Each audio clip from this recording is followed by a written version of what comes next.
Screen پہ پہلے بتا دیں کہ یہ چوٹیں 4 گولیاں مجھے لگی ہیں کدھر لگی، اس کے بعد پھر میں باقی آپ سے بات کروں گا. ڈاکٹر فیصل. السلام علیکم. میں ایکس رے اور ان کے جو کچھ امیجز ہیں ان کے ذریعے سی ٹی اسکین کے امیجز کے ذریعے بتانے کی کوشش کروں گا کہ جو خان صاحب کو چوٹیں آئی ہیں ان کی کیا نوعیت ہے اور وہ ایکس رے اور اسکین میں کس طرح سے نظر آ رہی ہیں. آپ کو سب سے پہلے تو آپ کی توجہ اس طرف دلاتا ہوں جس کی یہاں لکھا ہے رائٹ تھائی. یہ ایکس ریز ہیں دو، اور یہ دونوں جو ہیں یہ دائیں ٹانگ کے ہیں. ٹانگ کا جو اوپر والا حصہ ہوتا ہے یہ سائڈ سے ہے جس کو لیٹرل ویو بولتے ہیں، اور یہ سامنے سے ہے.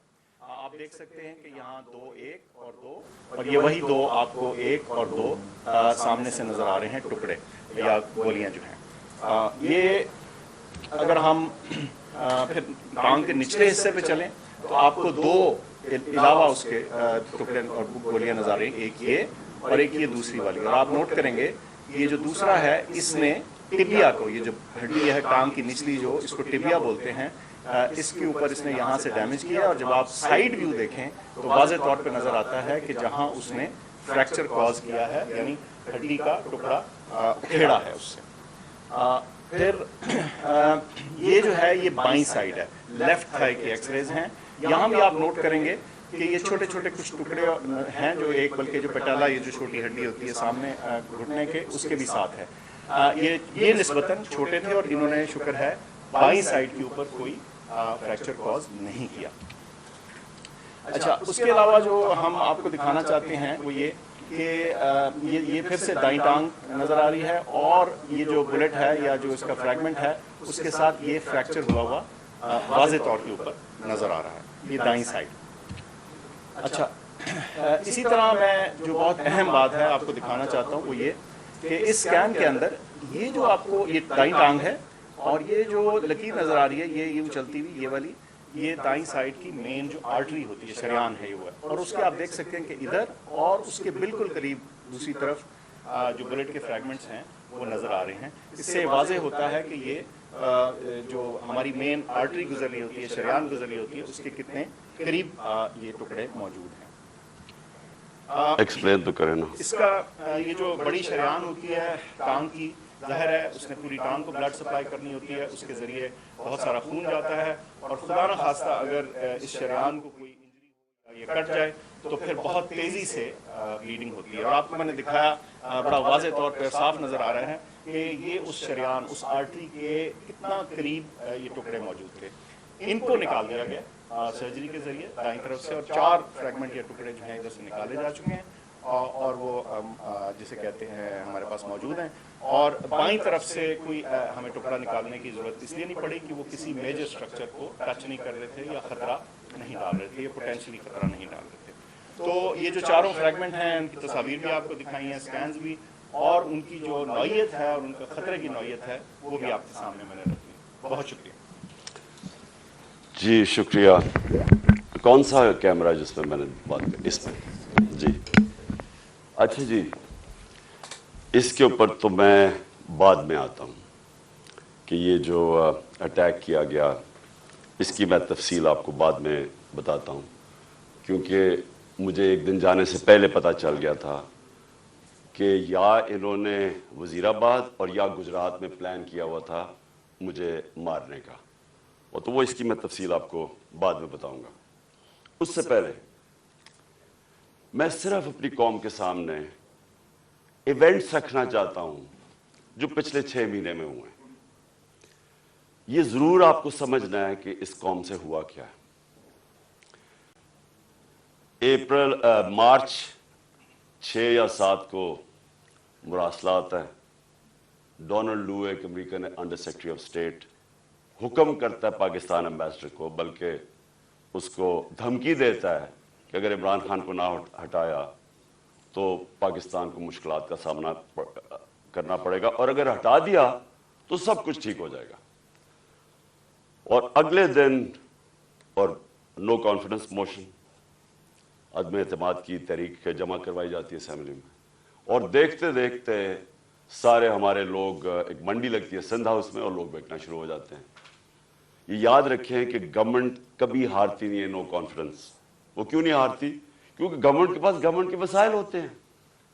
ہمارے پاس گورنمنٹ کا پیسہ ہوتا ہے, ہم چاہتے تو منڈی لگی ہوئی تھی نا, وہ 20 کروڑ 25 کروڑ آفر کر رہے تھے, ہم زیادہ پیسے دے دیتے, گورنمنٹ کا پیسہ تھا جو پہلے ہوتا رہا ہے.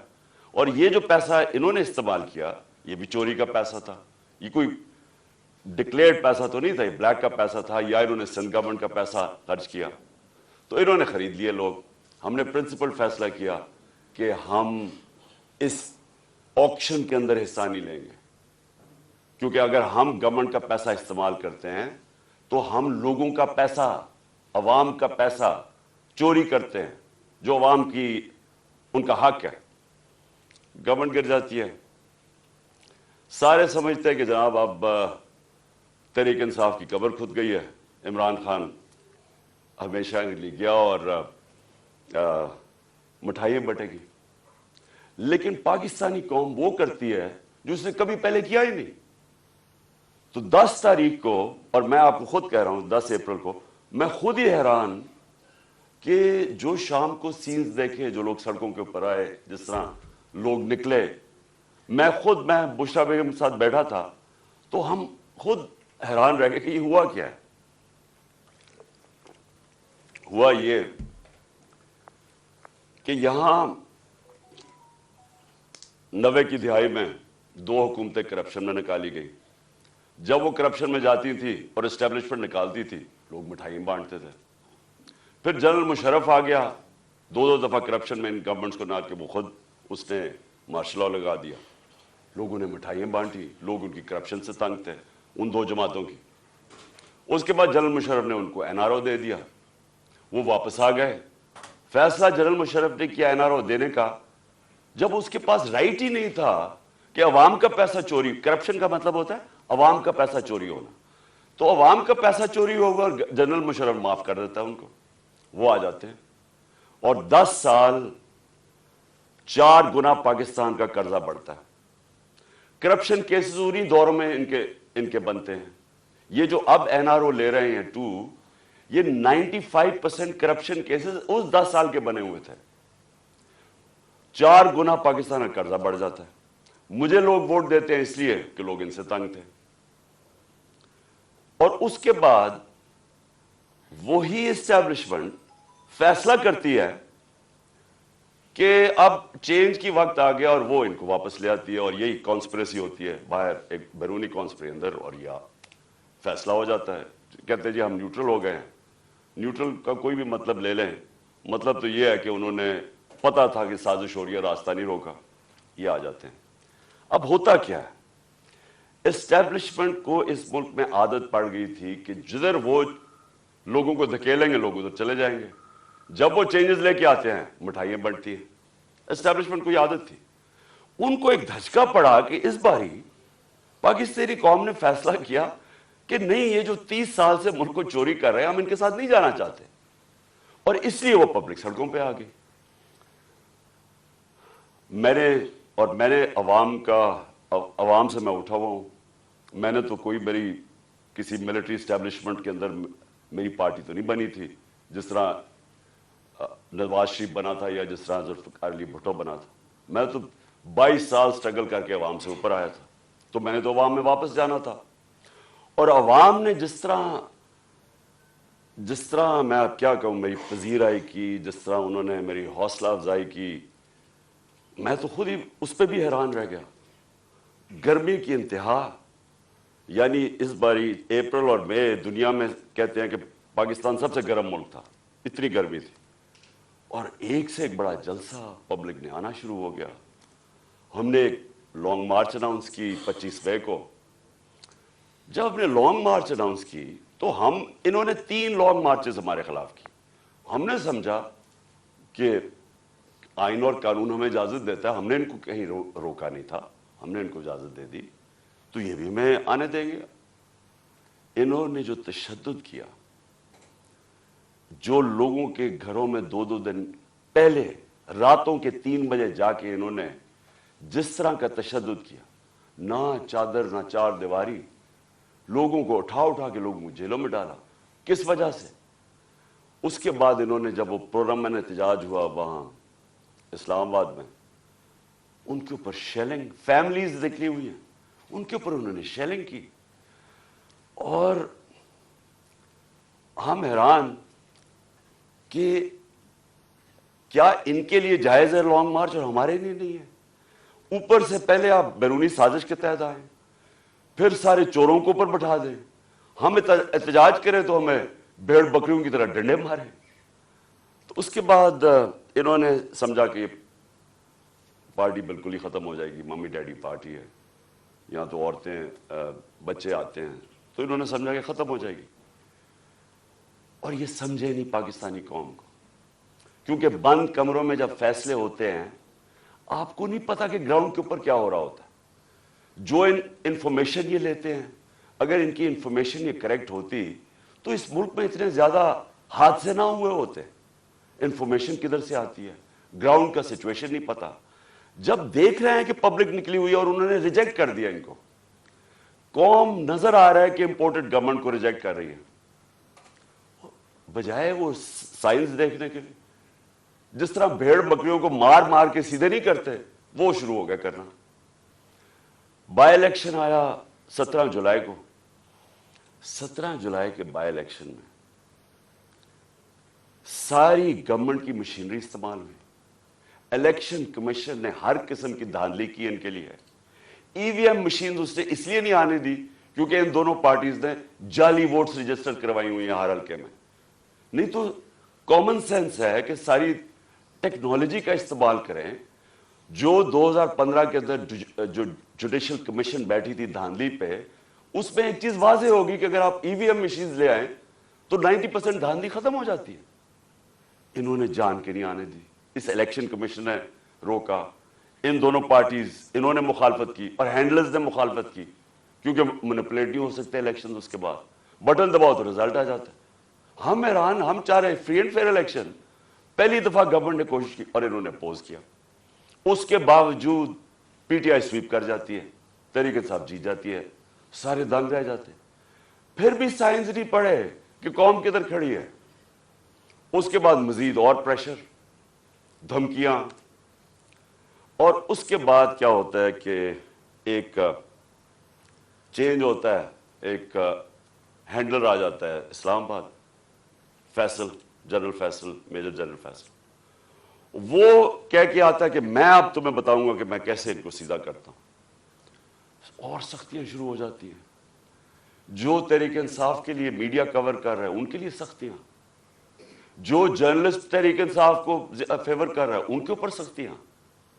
हमारे मेंबर्स को अप्रोच किया जा रहा होता है कि आप हमारे एमपीज को, ये जरा सुने, एमपीज को डराया धमकाया जा रहा है कि इसको छोड़ो इमरान खान। क्या डराया धमकाया जा रहा है कि हमारे पास हमारे करप्शन केसेस है। अगर वो नहीं मिल रहा है तो हमारे पास वीडियोज हैं, आपकी गंदी वीडियोज हैं, वो हम तो ब्लैकमेल करने के लिए। ये तमाशा हो रहा पाकिस्तान में कि हमारी अपनी एजेंसीज अपनी डेमोक्रेटिक प्रोसेस को चलने नहीं दे रही और ये इस्तेमाल कर रही है। बजाय रियलाइज करें कि आपने गलती कर दी है। लोग चोर नहीं एक्सेप्ट कर रहे हैं, उसके बावजूद एक गलती को दोहराते जा रहे हैं और फोर्स करते जा रहे हैं लोगों को। धमकियां आनी शुरू हो गई। मुझे तब पता चला कि मेरे ऊपर एक इन्होंने प्लान बनाया, क्योंकि आप अच्छा, फिर इलेक्शन कमीशन को इस्तेमाल किया जा रहा है, किसी तरह इमरान खान को डिस्क्वालीफाई करो। फॉरेन फंडिंग केस, पता चला वो फॉरेन फंडिंग ही नहीं है, उसको हमें लटकाया कि फॉरेन फंडिंग में अब पार्टी जाएगी। पता चला वो प्रोहिबिटिव फंडिंग है, उसके अंदर पार्टी डिस्क्वालीफाई नहीं हो सकती। उधर से चेंज करके तोशा खाना आ गए। तोशा खाना का सारा रिकॉर्ड तोशा खाना के अंदर पड़ा है। जो चीज भी है वो उसके अंदर पड़ी है, उसमें कोई गुंजाइश ही नहीं है चोरी की। अगर आप है तो वो एकदम पकड़े जाती है। तोशा खाना केस चला गया, उसमें जी अब तोशा खाना में डिस्क्वालीफाई कर देता है। वो वकील जाके उससे पूछ रहा है कि किस बेसिस पे एक इलेक्शन कमीशन डिस्क्वालीफाई कर दी। क्यों जी? वो वहां नवाज शरीफ का हुक्म आया हुआ है कि इमरान खान को हमें इकट्ठा लेवल प्लेइंग फील्ड दो। वो आदमी जो अरबों रुपया इस मुल्क का चोरी करके बाहर लेके जाता है, जो हुदैबा पेपर मिल्क, ये हुदैबा पेपर मिल्क समझ लें, इसहाक डार ने जज के सामने अपनी फ्री विल से स्टेटमेंट दी हुई है, जिसको सेक्शन 164 कहते हैं। 164 बयान जो है वो जेल में नहीं दिया जाता, वो आप जज के सामने जाके कन्फेस करते हैं कि ये मैंने किया है। तो ये 25 अप्रैल 2000 में इसहाक डार वहां बयान देता है कि मैं शरीफ खानदान के लिए पैसे चोरी, इनके चोरी का पैसा मनी लॉन्डर करता हूं इंग्लैंड। वहां काजी फैमिली के बेनामी अकाउंट्स खोले जाते हैं, शरीफ फैमिली का वहां से, और फिर रेमिटेंसेस दिखा के पाकिस्तान आता है और शरीफ फैमिली के अंदर चला जाता है। यानी सीधी सीधी चोरी। हुदैबा पेपर मिल्क में एनआरओ मिल जाता है, डिस्पाइट कि वो इसहाक डार कह रहा है कि मैं कन्फेस कर रहा है कि मैं मनी लॉन्डर हूं शरीफ खानदान का, और इनको बता रहा है कि करप्ट है, एनआरओ मिल जाता है। वो नवाज शरीफ जो फिर एवंसफील्ड अपार्टमेंट उसकी पैनामा पेपर्स के अंदर पकड़ी जाती है, तस्लीम कर देता है हमारी। अब पैसा किधर से आया वो बता नहीं सकते, कभी कतरी खत आ जाता है, फिर एक कोई फेक डीड आ जाती है, ट्रस्ट डीड, वो क्लेबरी फॉन्ट वाली, झूठ पे झूठ बोले जा रहे हैं। आज तक एक डॉक्यूमेंट नहीं बताई कि लंदन के सबसे महंगे इलाके में 4 अपार्टमेंट्स आपकी जो आप तस्लीम कर रहे हैं हमारी हैं, और कह रहे हैं कि जनाब इमरान खान को और मुझे एक ही तरह लेवल प्लेइंग फील्ड दो। इमरान खान ने अपने लंदन का फ्लैट 34-35 साल पहले लिया, क्रिकेट खेलता था इंटरनेशनल। अदालत ने जब मांगा सारा रिकॉर्ड दिया। रिकॉर्ड का मतलब कि एक एक 40-40 साल के कॉन्ट्रैक्ट्स दिखाए कि किधर से पैसा आया, कैसे फ्लैट खरीदा, बेचा कितने का, मनी ट्रेल पाकिस्तान बैंकों के थ्रू पैसा आया। और मुझे उससे कंपेयर कर रहा है जो अरबों रुपए की प्रॉपर्टीज बाहर रखी हुई है, बेटों की प्रॉपर्टी बाहर है, वो बेटा लिहाजा वो जो हसन शरीफ बता ही नहीं सकता कि 9-10 अरब के घर किधर से आया, और वो कह रहा है कि लेवल प्लेइंग फील्ड। तो लेवल प्लेइंग फील्ड क्या है कि इलेक्शन कमीशन अब मुझे डिस्क्वालीफाई करे, और वो डिस्क्वालीफाई करे तोशाखाना केस। अब को 8 दफा इलेक्शन कमीशन ने हमारे पीटीआई के खिलाफ फैसला दिया, 8 दफा हम अदालत में गए हैं, और 8 दफा अदालत ने ओवरटर्न किया इलेक्शन कमीशन का फैसला। अब हम फिर अदालत में जाएंगे, और मैं आपको यकीन दिलाता हूं कि इसको इतनी शर्मिंदगी होगी, और इसमें शर्म नहीं है इस इलेक्शन कमीशन में, क्योंकि ये नून लीग के घर, नवाज शरीफ के घर का नौकर है, और भी हैंडल होता है पीछे से। ये बिल्कुल ये इसके ऊपर मैं फिर केस करूंगा, हरजाना करूंगा इसके ऊपर, क्योंकि उसके मेरे पर गलत इल्जाम लगाया है। और फिर एफआईए केसेस कर रही है। एक पॉलिटिकल पार्टी जिसने लीगल फंड रेजिंग की है पाकिस्तान में, वो तहरीक इंसाफ है। 40,000 का हमारा डेटाबेस है, किसी पार्टी के पास है ही नहीं, इनके पास कोई डेटाबेस ही नहीं है। अच्छा, वो इनसे पूछ ही नहीं रहा कि किधर से आपने पैसे इकट्ठे किए। जिस पार्टी ने पैसे इकट्ठे किए उनसे पूछ रहा है। अच्छा, वो जवाब भी दे रहे हैं। अब वो क्या कर रहे हैं कि जिन्होंने 10-10 साल पहले पैसे दिए थे पीटीआई को, उनको एफआईए कांटेक्ट करके उनको हरास कर रही है, ताकि पीटीआई के जो डोनर्स हैं वो भाग जाए पीटीआई से, कि पैसा ना इकट्ठा कर सके पीटीआई। वो पार्टी जो पब्लिक से पैसा, जो सारी दुनिया में होता है, उस पार्टी को बंद करने की कोशिश कर रहे हैं। वो जो 2 पार्टीज बता ही नहीं सकती कि पैसा किधर से इकट्ठा करते हैं, और इसका वर्ड है क्रोनी कैपिटलिज्म। ये पहले बिजनेसमैन के साथ बिजनेस करते हैं, और फिर उनसे फिर उनको पैसे, उनको मौका देते हैं पैसे बनाने का, फिर उनके साथ या प्रॉफिट शेयरिंग करते हैं, और फिर उन्हीं से डोनेशन ले लेते हैं। इनके पास तो डोनर बेसिक कोई नहीं है। हम क्यों फैसले कर सकते हैं पब्लिक के लिए? हम क्यों बड़े बड़े माफियाज के खिलाफ खड़े हुए, जिस तरह शुगर माफिया? क्योंकि हमारे पास पब्लिक का डोनर बेस है, हम पब्लिक से पैसे इकट्ठे करते हैं, इसलिए पब्लिक के इंटरेस्ट के लिए खड़े हो सकते हैं। ये है छोटी सी एलीट इंटरेस्ट प्रोटेक्ट करने के लिए माफियाज के साथ है। तो एफआईए हमारा नुकसान पहुंचा रही है हमें, कि हमारे केसेस हमारे, ताकि हमारे डोनर्स भाग जाए। उसके अलावा इन्होंने सहाफियों से क्या किया? जब से ये आए हैं Faisal, general Faisal, major general, जो सहाफियों से किया इन्होंने, ये पाकिस्तान, मुशर्रफ के मार्शल लॉ मुझे याद है, मुझे उसने जेल में डाला, लेकिन मुशर्रफ का मार्शल लॉ लिबरल था। इसके मुकाबले में जो आजकल हो रहा है, जो सहाफियों से हो रहा है, जो इमरान रियाज उसको पकड़ के जेल में, फिर रियाज अमीर उसको मार पटवाई, जलील करवाया, समी इब्राहिम सीनियर रिस्पेक्टेड लोग, उसको गुलाम हुसैन चौधरी तकरीबन 80 साल का, उसको पकड़ के जेल में डाल दिया। और जो अरशद शरीफ से किया, यानी ये कौम कभी माफ ही नहीं करेगी उन लोगों को जिन्होंने अरशद शरीफ मेरी नजर में पाकिस्तान का नंबर 1 इन्वेस्टिगेटिव जर्नलिस्ट था और नंबर 1 क्रेडिबिलिटी थी। सबको पता था कि ये बिकता नहीं है, सबको पता था इसका खौफ किसी से नहीं। उससे जो किया है, मुल्क से बाहर भाग, मुझे पता है उसके पीछे कौन पड़ा हुआ था। अरशद शरीफ के घर वालों को पता है कि कौन पड़ा हुआ था उसके पीछे, सहाफियों को पता है कि कौन उसके पीछे पड़ा हुआ था, कि क्यों उसको मुल्क छोड़ के जाना पड़ा, और फिर क्यों वो दुबई से आगे जाना पड़ा उसको। सबको पता है कि कौन पीछे पड़ा हुआ था उसके। और जो उसकी शहादत हुई, ये इस मुल्क की तारीख का मैं समझता हूं अफसोसनाक मोड़ है कि जितनी सहाफत ऊपर चली जाती है, माशरे को वो लिफ्ट कर देती है, माशरे के वैल्यूज लिफ्ट कर देती है, माशरे को अमर बिल मरूफ पे लगा देती है। ये सहाफियों का काम होता है, मोरालिटी माशरे की रेज करे। और जिधर कौन आजकल फेवरेट्स बने हुए हैं, लिफाफे जो ज़मीर बेचने वाले सहाफी, जिनकी क्रेडिबिलिटी कोई नहीं है। आप सिर्फ ये देख लें कि किन लोगों की आज व्यूअरशिप ऊपर है और किन की नीचे है, आपको पता चल जाएगा अवाम किधर खड़ी। अवाम बेवकूफ नहीं है।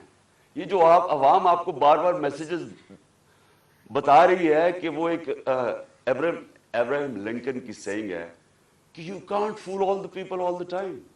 थोड़ा वक्त सबको पागल बना सकते हैं, सारा वक्त कभी कोई इंसान नहीं, माशरा पागल नहीं बन सकता। तो लोगों को पता है क्या हो रहा है और लोग बता रहे हैं। फिर इलेक्शन हुआ, बाय इलेक्शन हुआ हमारा, 9 सीटों पे मैं खड़ा हुआ, सिर्फ एक पॉइंट बताने के लिए कि अवाम किधर खड़ी। 9 सीटों में से 8 जीता। ये वर्ल्ड रिकॉर्ड है, दुनिया में कभी एक पार्लियामेंटेरियन 12 सीटें नहीं एक असेंबली में जीता।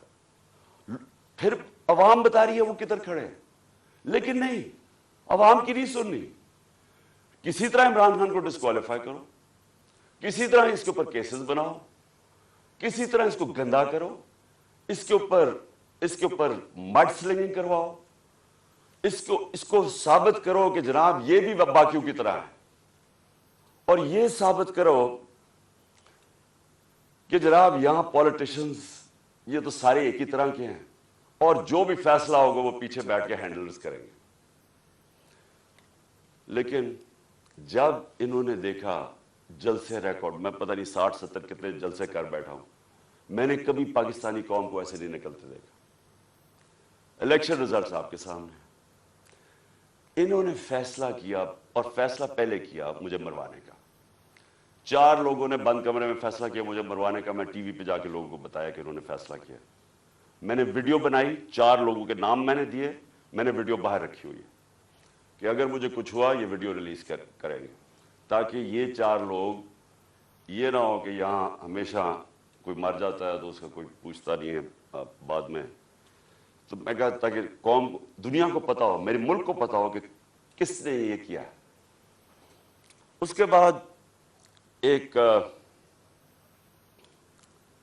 बाद ये फैसला, ये बंद कमरों में कि इसको अब किसी तरह इमरान खान को मारो।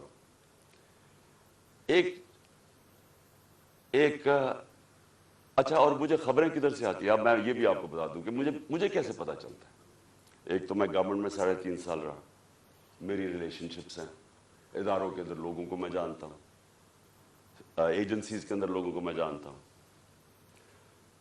वैसे जो इदारों के अंदर, सारे इदारों के अंदर जो बाहरी अक्सरियत है, वो सब मुतनफर है जो हो रहा है पाकिस्तान के साथ, जो इन्होंने 6 महीने में किया मुल्क के साथ, जो महंगाई के अंदर लोगों के हालात हैं, माइशत नीचे जा रही है, इंडस्ट्री नीचे जा रही है, एक्सपोर्ट्स नीचे जा रही है, टैक्स कलेक्शन नीचे जा रहा है, रेमिटेंसेस नीचे जा रही है।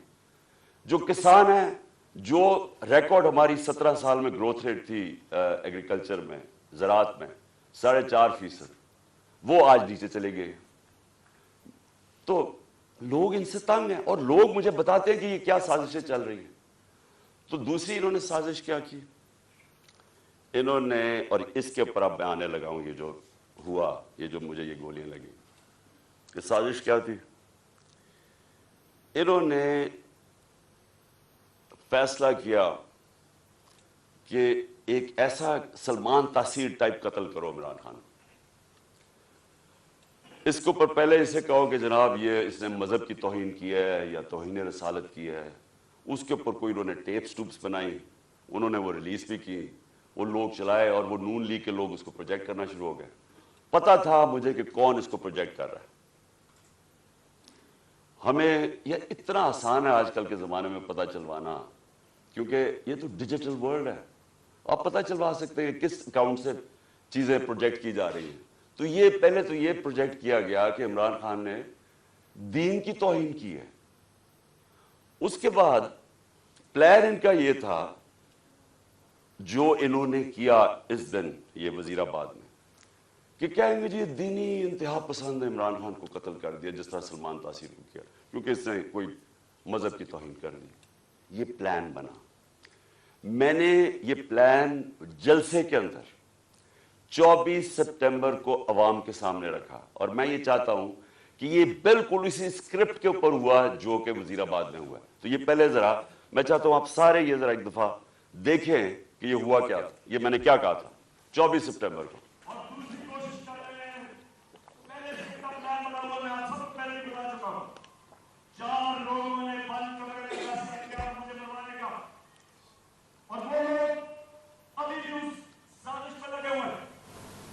उन्होंने दोनों मरियम जो झूठ बोल रही थी, पीएचडी दोनों के पास है, इनको जावेदुद्दीन को इन्होंने इनसे प्रेस कॉन्फ्रेंस करवाई, और प्रेस कॉन्फ्रेंस करवाई ऐसी के इमरान खान खुदा ना खास्ता उसने मदद की तौहीन की है। और फिर इनकी कोशिश है कि इसकी वजह से अगर कोई भी मेरे ऊपर वारदात हो तो कहेंगे कि मजहबी जुलूमी ने कर दिया, कहेंगे कि कोई दीन हम ने सुना दिया।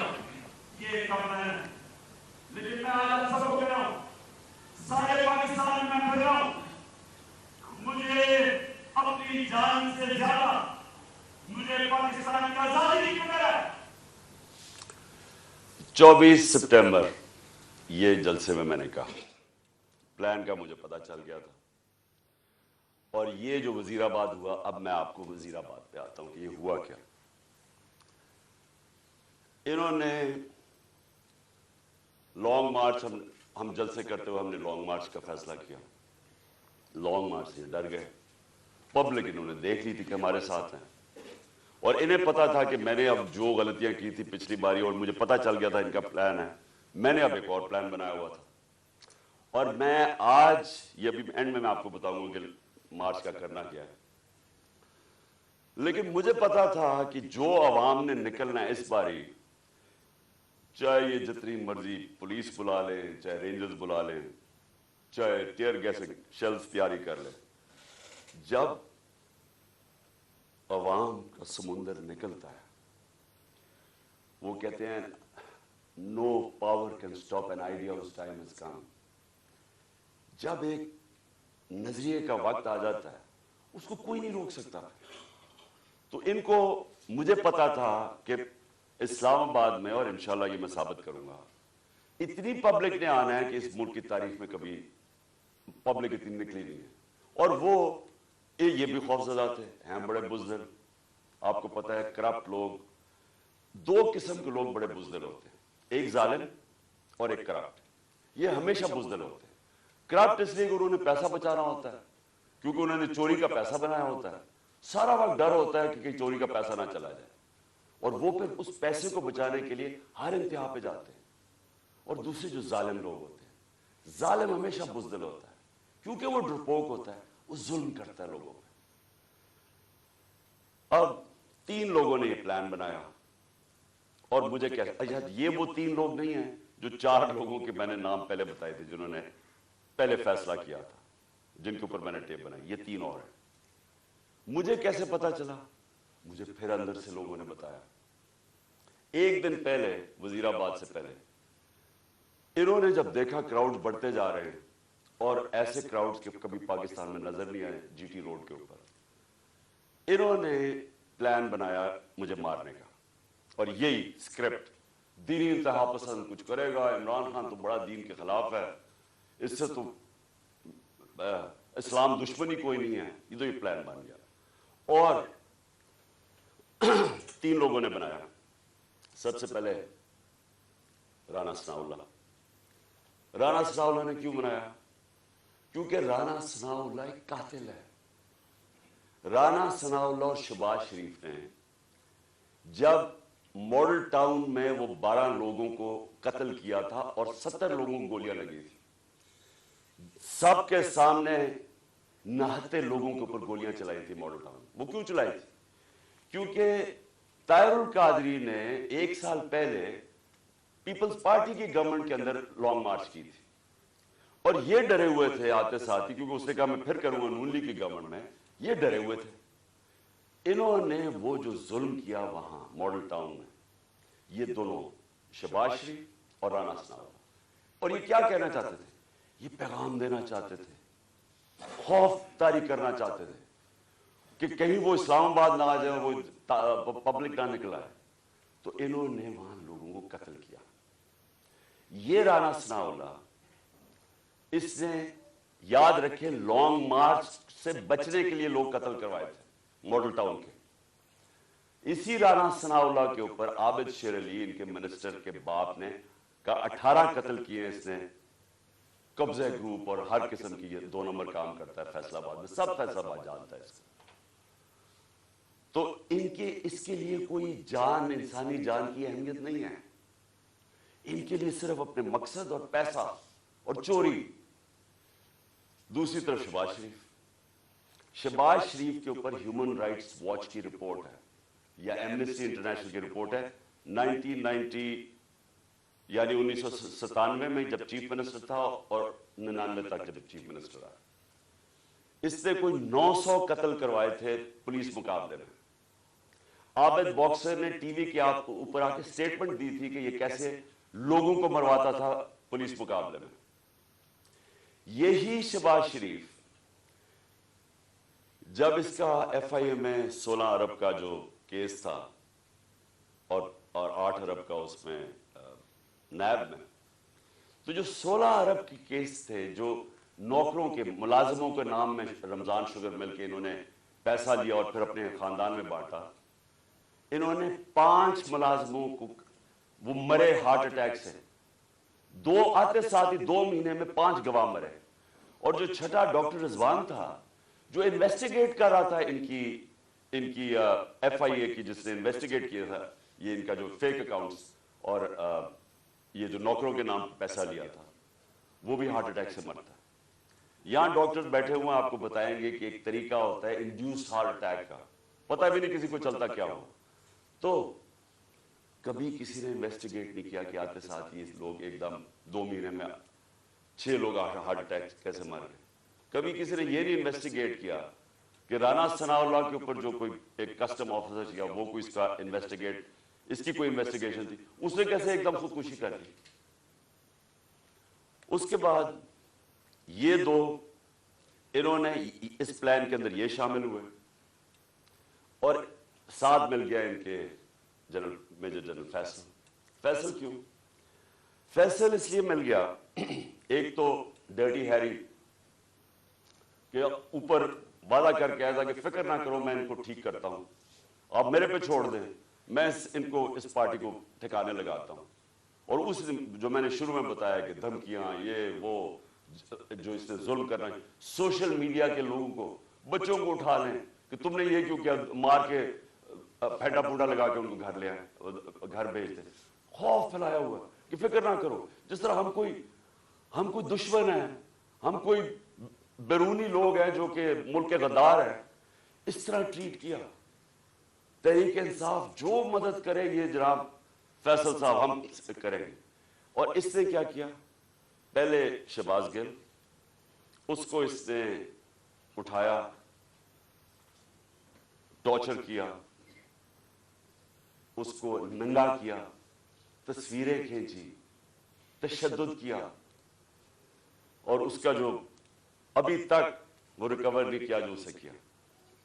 उसके बाद एक सलमान फारूकी जर्नलिस्ट, उसको पकड़ के वही नंगा करे, जमील फारूकी, उससे वो हुआ। फिर आजम स्वाति, आजम स्वाति से जो हुआ और आजम स्वाति का रिएक्शन जो आया, और जो आजम ने खुल के इसका नाम लिया, इससे पहले तो कोई नाम ही डरते हुए जनरल फैसल का नहीं लेता था। आजम स्वाति उस जगह पे पहुंच गया कि उसने कहा कि इससे बेहतर है कि मैं मर जाऊं, जो इन्होंने मुझे जलील किया, बच्चों अपनी पोती और पोतों के सामने मारा, 75 साल के आदमी को। फिर उसको हवाले किया इन्होंने ये FIA ने हवाले किया इसके जनरल फैसल के लोगों को। इसने फिर उसके ऊपर नंगा करके उसको जलील किया और मारा। आजम स्वाति ने खुल के सामने आ गया, अदालत में जाके चीफ जस्टिस को कह रहा है, सेनेट में, इंटरनेशनली सारी दुनिया के अंदर पाकिस्तान बदनाम हुआ, पाकिस्तान की फौज बदनाम हुई। क्या आया कि जी एक सेनेटर को तशद्दुद किया गया इसलिए कि उसने फौज की तनकीद कर दी, जमहूरियत का मजाक उड़ा सारी दुनिया में। अब वो इशू बैठ नहीं रहा आजम स्वाति का, वो आगे लेके जा रहा है। आजम स्वाति खड़ा हो गया, अदालत में जा रहा है, और साथ हमारा अब ये मार्च निकलेंगे, तो फैसल इनके साथ मिल गया। इन तीन ने फैसला किया मुझे कत्ल करने का। और फिर हुआ क्या, अब मैं आपको डिटेल्स देता हूं उस दिन हुआ क्या। उस दिन मैं जब कंटेनर पे था तो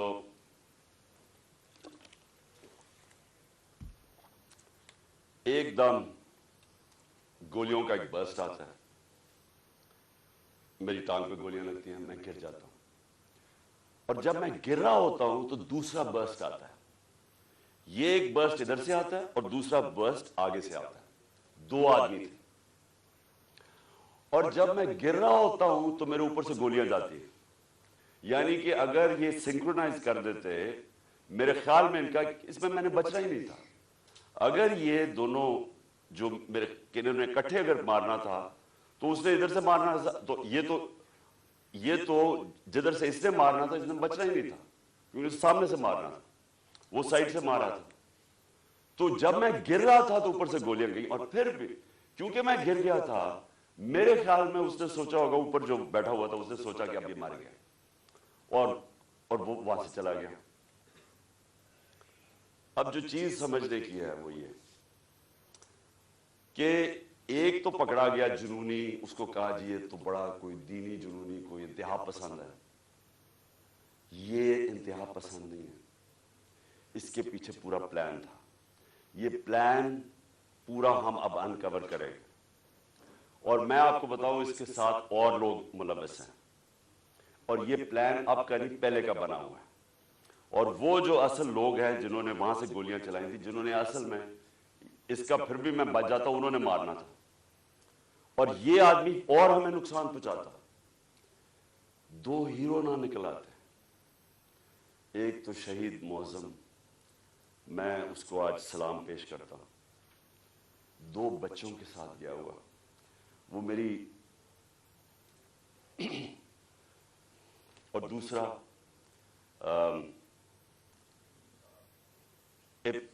इब्तिसाम, जिस तरह उसने पकड़ा और जिस तरह उसकी अगर दिलेरी ना होती तो इससे तो और इसने बस मार देता, तो और तबाही कर देता था। 11 लोगों को गोलियां लगी और एक हमारा मौजम शहीद हुआ।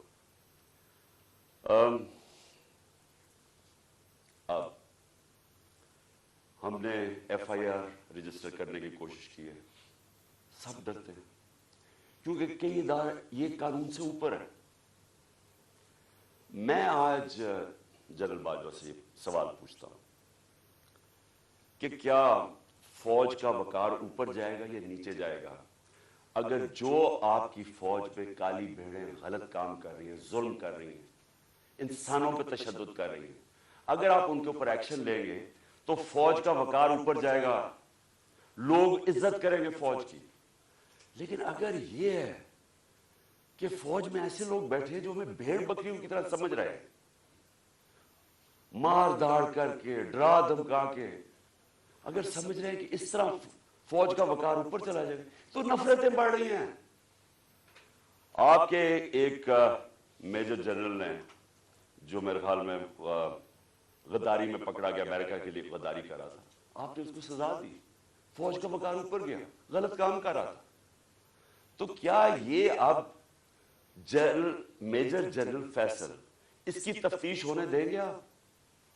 اور کیا اس ملک میں اب تفتیش ہو سکے گی جب جنرل فیصل کے اوپر الزام ہے، انٹیریئر منسٹر ثناء اللہ کے اوپر الزام ہے، اور تیسرا پرائم منسٹر شہباز شریف کے اوپر الزام ہے؟ کیسے تفتیش ہوگی؟ جب تک یہ تین لوگ ریزائن نہیں کرتے تفتیش ہوگی کیسے؟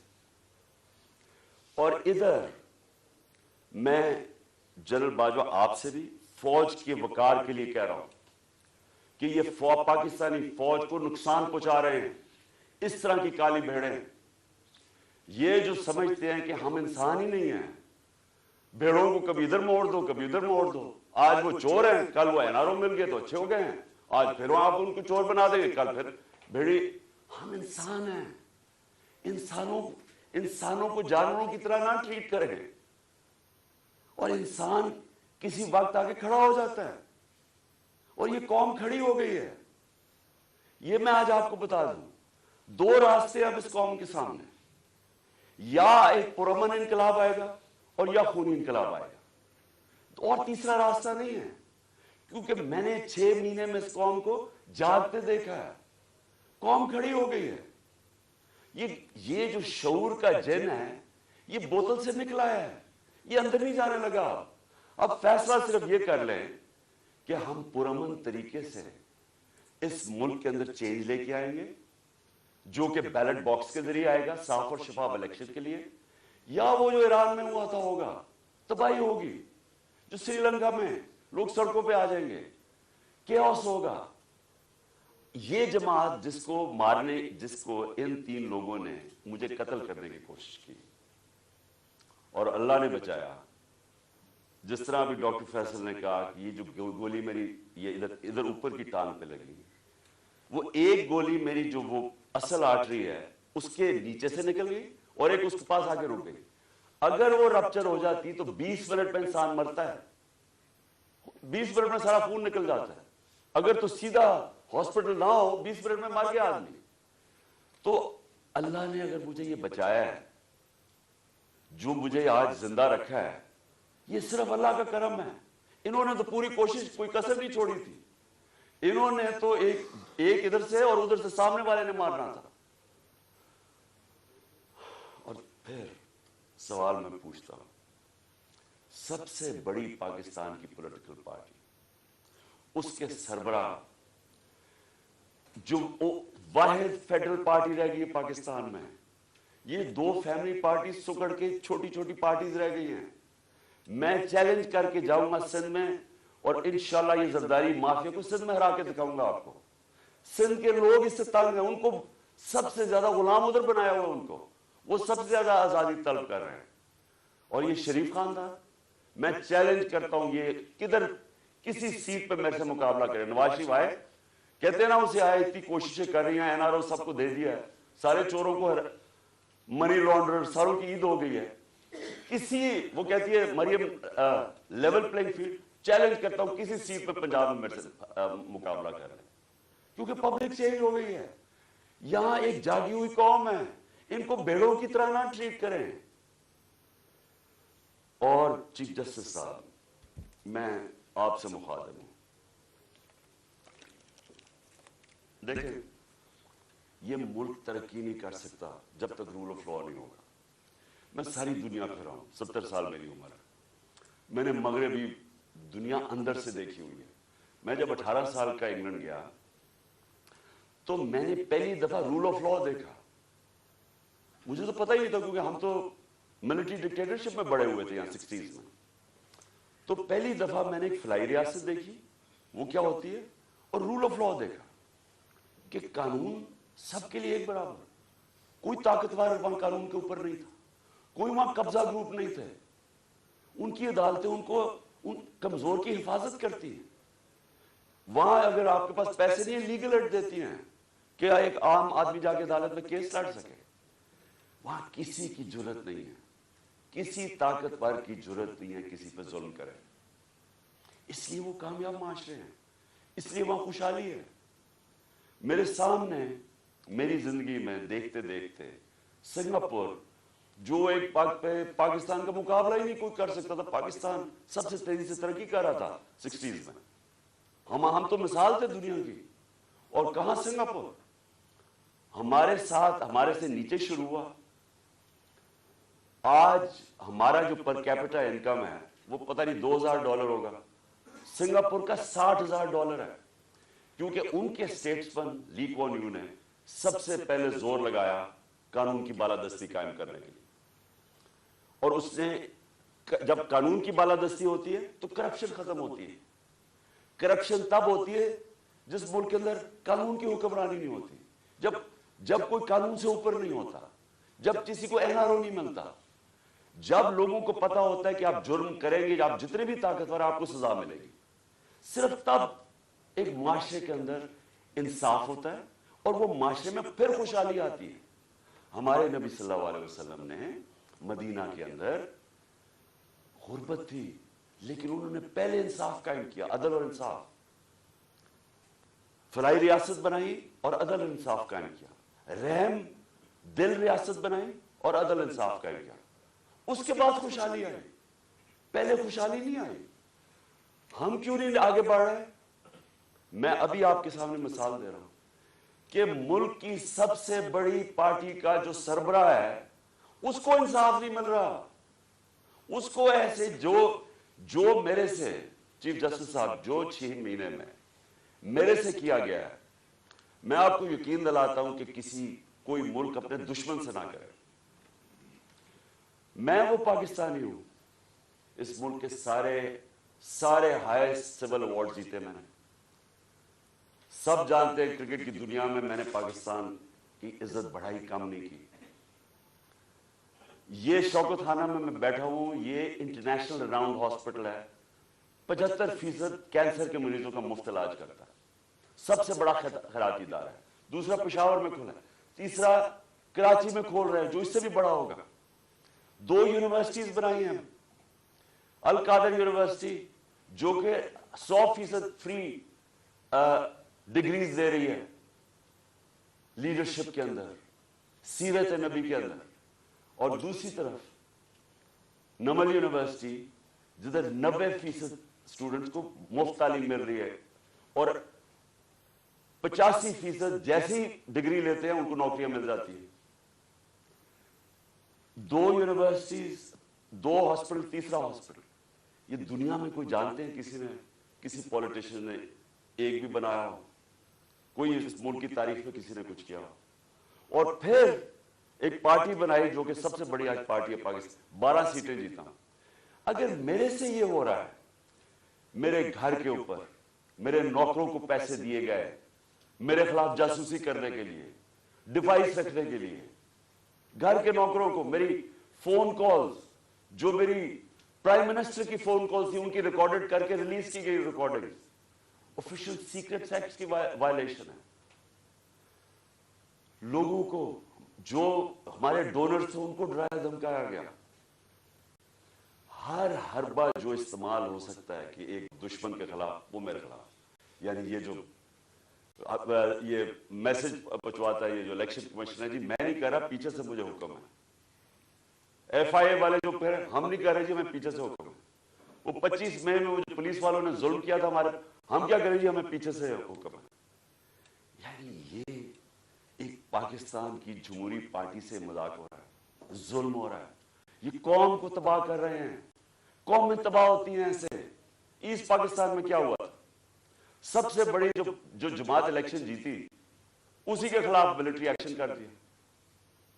उनको जो राइट था उनका वो नहीं दिया। मैं 18 साल की उम्र में अंडर 19 मैच खेलने गया उधर, मार्च 1971। यहां प्रेस सेंसरशिप थी, मुझे तो पता ही नहीं था कि कितनी नफरत है वहां। क्यों नफरत थी वहां? क्योंकि हम उनको राइट नहीं दे रहे थे। वो इलेक्शन जीत गए, उनका प्राइम मिनिस्टर है। यहां फैसला हुआ जी नहीं, हमने उनको नहीं बनने देना, और हमने उसके खिलाफ मिलिट्री एक्शन कर मुल्क तोड़ दिया। उसी ईस्ट पाकिस्तान में मैं अपने पाकिस्तानियों को बताना चाहता हूं, क्योंकि ये मुझे सबसे ज्यादा तकलीफ हुई इसकी, कि 18 साल के बाद, ये 71 था, 18 साल के बाद मैं पाकिस्तान टीम कैप्टन एक बांग्लादेश एक एग्जीबिशन मैच खेलने गया हिंदुस्तान के खिलाफ। दो एग्जीबिशन मैचेस। वो 2 मैचेस हम जीत गए, वो 2 मैच सीरीज जीत गए। मेरे पाकिस्तानियों, वहां जिधर नफरत थी पाकिस्तान से 1971 में, क्योंकि हम उनको राइट नहीं दे रहे थे, इंसाफ नहीं कर रहे थे, 50,000 लोगों का स्टेडियम एक ही नारा मारा था, पाकिस्तान जिंदाबाद, पाकिस्तान जिंदाबाद। होटल से, जिधर हमारा होटल था और जिधर स्टेडियम था, स्टेडियम से होटल तक लोग सड़कों पे लाइनों पे खड़े हुए थे, पाकिस्तान जिंदाबाद। तो तब मुझे पता चला कितनी बड़ी ट्रेजेडी है, कि हमने कितना जुल्म किया उन लोगों के साथ जो हमें छोड़ना नहीं चाहते थे, लेकिन हमने उनसे इंसाफ नहीं किया। अब वही करने जा रहे हैं, सबसे बड़ी पार्टी को दीवार के साथ लगा रहे हैं और उसके लीडर को कत्ल कर रहे हैं, कोशिश कर रहे हैं। क्यों? क्योंकि चोरों का टोला ऊपर जो बैठा दिया है, हम भेड़ बकरियां मान नहीं रहे इनको, इसलिए कत्ल करो इसको, जो मुल्क की सबसे बड़ी पार्टी है, ताकि अगर इमरान चला जाएगा तो पार्टी तितर-बितर हो जाएगी। जो पार्टी फेडरेशन को इकट्ठा रख सकती है वो तो सिर्फ तहरीक इंसाफ है। मिलिट्री, अगर मिलिट्री अब मुल्क को इकट्ठा रख सके तो ईस्ट पाकिस्तान ना टूटता। पॉलिटिकल पार्टीज मुल्क को इकट्ठा रखती है, मिलिट्री मदद करती है। ये उल्टा जा रहा है। ये फिर कोई तारीख से हमने कुछ नहीं सीखा। क्या होगा? मुझे पता था, जिस दिन मैं निकल रहा था, मुझे पता था कि या आज या कल इन्होंने मेरे पर कोई वारदात करी है, क्योंकि मुझे पूरी मैसेज आई कि जनाब ये इन्होंने, अब मुझे कहा कैंसिल कर दे, अब ना जाए, इन्होंने मार देना आपको।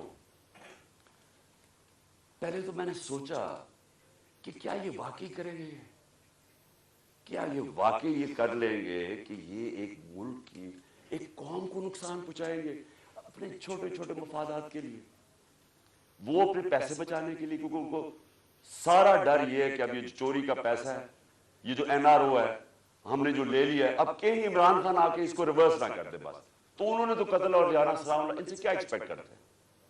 लेकिन ये जो फौज का जनरल, ये इनके साथ मिलके, और ये जो हमारे से हुआ है 6 महीने, मैं अपनी कौम से सवाल पूछता हूं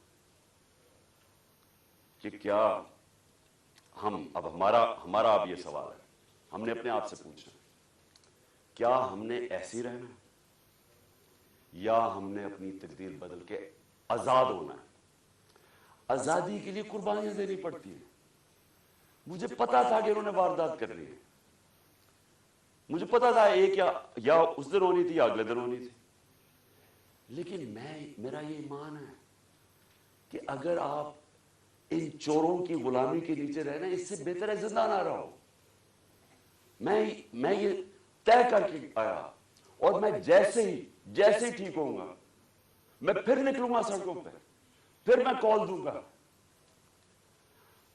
फिर इस्लामाबाद की मैं कॉल दूंगा, इसलिए कि इस कौम के ऊपर अगर इन चोरों ने और इन जालिमों ने हुक्मरानी करनी है, और अगर हम बाहसियत कौम इसको एक्सेप्ट कर गए, तो इसलिए पाकिस्तान नहीं बना था, ये बड़ी ख्वाब थी, इसलिए लाखों लोग मरे नहीं थे, शहादतें नहीं हुई थी। मैं लाहौर में बड़ा हुआ हूं, एक घर नहीं था जो ईस्ट पंजाब से है जिधर लोगों की कुर्बानियां, औरतें बच्चे, जिस तरह कत्लेआम हुई थी, یہ بڑی قربانی کے بعد ملک بنا تھا. قائد اعظم جب پاکستان لینڈ کیا انہوں نے 3 ہفتے پہلے, انہیں پتا تھا انہوں نے زندہ نہیں رہنا. کسی کو نہیں بتایا کہ کہیں اگر دشمنوں کو پتا چل گیا تو وہ انہیں پتا کہ اگر قائد اعظم فوت ہو گئے تو یہ ملک نہیں بنے گا. کسی کو پتا نہیں چلنے دیا.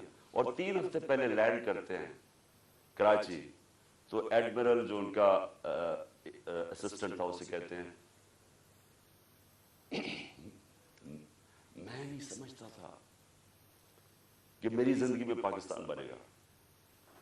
اس لیے نہیں بنا پاکستان کہ چوروں کی ہم غلامی کریں, یہ ظالموں کی جو لوگوں پہ تشدد کرتے ہیں. آپ کو پتا ہے اعظم سواتی کو جب اس کے اوپر تشدد کر رہے تھے اسے کیا کہہ رہے تھے کہ یہ عمران خان کو بتاؤ کہ اس کو ہم اس طرح ننگا کر کے ماریں گے.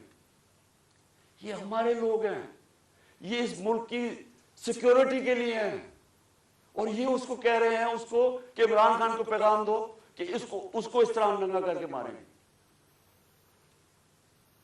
پنڈی کا وہ مسٹر وائی جو ملتان کا ہے, مسٹر وائی بیٹھا ہوا, وہ ہمارے ایم پیز کو بلا کے کہہ رہا ہے کہ دیکھو یہ پی ٹی آئی کی کوئی فیوچر نہیں ہے اور عمران خان کو تو ہم نے وہ کرنا ہے جو اعظم سواتی سے کیا. یعنی یہ ہمارے لوگ ہیں. جنرل باجوہ جاگیں, یہ ملک تباہی کی طرف جا رہا ہے. یہ اگر آپ نے ان کے اوپر کالی بھیڑوں پہ ایکشن نہ لیا, یہ نفرتیں بڑھتی جائیں گی, یہ قوم ٹوٹنے کی طرف جائے گی. عمران خان کو جب اللہ نے لے کے جانا ہے میں تو تیار ہوں اس کے لیے. ملک کا سوچیں, اپنی ذات سے نکل جائیں باہر کہ جی چھوٹے چھوٹے مفادات کے لیے, اپنی ذات کے لیے, یہ چوروں نے تو اپنے پیسے کے لیے, ہم اپنے ملک کو قربان کر رہے ہیں. جو لوگ سڑکوں پہ ہیں ان کی شکلیں دیکھیں, ان کی آنکھیں دیکھیں, آپ کو نظر آئے گا کہ یہ تلاش میں ہے کہ وہ پاکستان جدھر یہ آزادی سے رہے, جدھر کوئی کسی کو اجازت نہ ہو کہ کمزور کے اوپر کوئی ظلم کرے. تھانے کچہری کے اندر بیچارہ غریب آدمی ٹھوکریں کھاتا پھرتا ہے, اس کو انصاف نہیں ملتا, اس کی زمینوں پہ قبضے ہو جاتے ہیں. اور یہ بڑے بڑے ڈاکو ہر باری آ کے اپنی ساری چوری معاف کروا لیتے ہیں. 1100 ارب روپے کی یہ چوری معاف کروا رہے ہیں اپنے, 1100 ارب روپے کا این آر او لے رہے ہیں. ملک کو تباہی کے اندر ڈال کے, معیشت تباہ کر کے, مہنگائی میں لوگوں کو پھنسا, اور صرف اپنے پیسے بچانے کے لیے این آر او لے رہے ہیں. اور ان کو کوئی فکر ہی نہیں ہے. ملک کو جو مرضی ہو, ان کے تو پیسے باہر پڑے ہوئے ہیں. ان کے لیے ہمارے اوپر تشدد کیا جا رہا ہے, جس کا جینا مرنا پاکستان میں, جن کے پیسے ہی باہر پڑے ہوئے ہیں, جو عیدیں باہر ہیں, جو ان کی شاپنگ باہر ہے, بچے باہر ہیں, جنہوں نے جائیدادیں باہر بنائی ہوئی ہیں, بلینز آف ڈالر کی پراپرٹی ہے, ان کے لیے ہمیں قربان کر رہے ہیں. اور غدار پھر کون رہا؟ کون ہے پاکستان کا غدار؟ میرے اوپر غداری کا پرچہ کر دیا. شہباز گل کے اوپر کسٹوڈیل ٹارچر ہوئی, یہ دنیا میں بینڈ ہے. اس کے اوپر میں نے آواز اٹھائی اور میں نے کہا کہ جس نے ریمانڈ میں بھیجا اس آدمی کو جس کے اوپر کسٹوڈیل ٹارچر ہو, اس کے اوپر قانونی کارروائی کریں گے. میرے پہ دہشت گردی کا پرچہ لگا دیا. تو یہ پاکستان کدھر جا رہا ہے؟ ہم وہ خود بھولے نا, جو قوم اپنے نظریے سے ہٹتی ہے وہ مر جاتی ہے. ہمارا تو نظریہ تھا, ہمارا نظریہ ہے اسلامی فلاحی ریاست جو مدینہ کی ریاست کے اوپر بیس کرنی تھی. علامہ اقبال کی شاعری تو پڑھنے ساری, وہ سارا وقت جگاتا رہا علامہ اقبال, غلام مسلمانوں کو جگانے کی کوشش کر رہا تھا کہ غلاموں کی کوئی زندگی نہیں ہے, پرواز صرف شاہین آزاد کی ہے. اور آزادی تب آتی ہے جب انصاف ملتا ہے. انصاف جب تک نہیں ملتا وہ قوم آزاد نہیں ہوتی. یا انصاف ہی نہیں ہے چیف جسٹس صاحب. یا میں آپ کو گارنٹی کرتا ہوں کہ جب تک یہ ریزائن نہیں ہوں گے تفتیش ہی نہیں ہو سکتی. تینوں تو وہ ملوث ہیں جن کے نیچے تفتیش ہے. تو چیف جسٹس صاحب اس ملک کو بچائیں. آپ کی بڑی ذمہ داری ہے. اللہ جتنا بڑا ہمیں مقام دیتا ہے اتنی بڑی ہمیں ذمہ داری ڈالتا ہے. آخرت میں ہماری ججمنٹ ہوگی کہ ہم جو اللہ نے ہمیں نعمتیں بخشی ہیں ان کو ہم نے کیسے استعمال کیا ہے. اپنی ذمہ داری انسانیت کے لیے پوری کی یا نہیں کی؟ اللہ آپ سے پوچھے گا کہ یہ جو اعظم سواتی جو اسے ہوا ہے کہ کوئی سو موٹو ایکشن نہیں لینا تھا، کیا یہ جو شہباز گل سے ہوا ہے کوئی آپ کی ذمہ داری نہیں ہے، کوئی رول آف لا نہیں ہے اس ملک میں، وہ تو آپ نے امپلیمنٹ کرنا ہے۔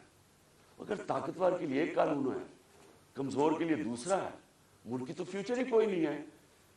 کیونکہ میرے نبی صلی اللہ علیہ وسلم نے 1500 سال پہلے تقریباً انہوں نے کہہ دیا تھا کہ وہ قومیں جو کمزوروں کو، چوروں کو جیلوں میں ڈالتی ہیں اور طاقتور ڈاکوؤں کو پکڑتی نہیں ہیں، وہ تباہ ہو جاتی ہے۔ آج ساری جو ڈیولپنگ ورلڈ ہے وہ کیوں غریب ہے؟ کیونکہ وہاں طاقتور قانون کے اوپر ہے۔ اور اگر سنگاپور اوپر گیا تھا تو ان کے سٹیٹسمن نے طاقتور کو قانون کے نیچے لے، اس کی سٹوری پڑھ لیں کہ کیسے اس نے سنگاپور کو اٹھایا۔ پہلے انصاف لے کے آیا، انصاف سے کرپشن ختم ہوئی اور اس کے بعد خوشحالی آ گئی۔ شیر شاہ سوری سب سے بڑا مانا جاتا ہے کہ یہ جو بادشاہ تھے ہندوستان کے سب سے بڑا، کیا کیا شیر شاہ سوری؟ کدھر سے شروع ہوا؟ جو اس کو جاگیر ملی بہار میں، اس نے کیا کیا؟ اس نے رول آف لا قائم کر دیا، اس نے سارے بڑے بڑے ڈاکوؤں کو ختم کر دیا، اس نے وہاں انصاف کر دیا۔ سارے تاجر ارد گرد کی جاگیروں سے چھوڑ کے تو شیر شاہ سوری کی جاگیر میں آ گئے، وہاں خوشحالی آ گئی کیونکہ وہاں انصاف تھا۔ ادھر سے وہ کھڑا ہوا اور ادھر سے اس نے جب ہندوستان کی سنبھالی جب حکومت، تو ادھر اس نے انصاف قائم کیا۔ اس لیے آج اس نے لوگوں کے جب انصاف آیا خوشحالی آ گئی۔ یہاں ہم رینگتے رہیں گے، امریکنوں کے کبھی ادھر ہاتھ جوڑ رہے ہیں کہ جی ہمیں ادھر سے پیسہ مل جائے، کبھی وہ چینیوں کے پاس جا رہے ہیں پیسہ مل جائے، اور کبھی ہم ماننا تو نہیں چاہتے لیکن ہم مجبور ہیں، ہم بڑے مجبور ہیں۔ تو 30 سال تو آپ دونوں فیملی حکومت کرتی رہی ہیں، تو کس نے مجبور کیا اتنا؟ کون اس ملک کو؟ یا جب سے یہ دو خاندان آئے ہیں ہندوستان بھی آگے نکل گیا، بنگلہ دیش ہمارے سے آگے نکل گیا۔ جب بنگلہ دیش بنا تھا تو لوگوں نے یہاں کہا جی بوجھ ہے ہمارے اوپر بنگلہ دیش میں، غربت بہت زیادہ ہے، وہ آگے نکل گیا ہمارے سے۔ جب سے یہ دو خاندان آئے ہیں تو کہتا جی ہم مجبور ہیں، ہم تو ماننے نہیں آئے لیکن ہم مجبور ہیں۔